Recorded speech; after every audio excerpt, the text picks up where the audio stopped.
What's the meaning of creditor?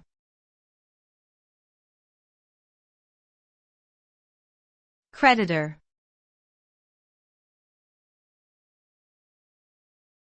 Creditor.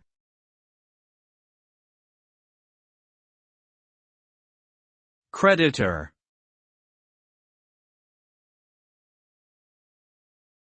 Creditor.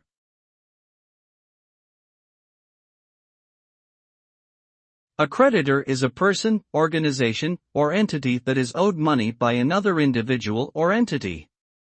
In financial transactions, the creditor is the one who gives credit to the borrower in exchange for repayment with interest. Creditors can include banks, credit card companies, suppliers, and individuals who lend money.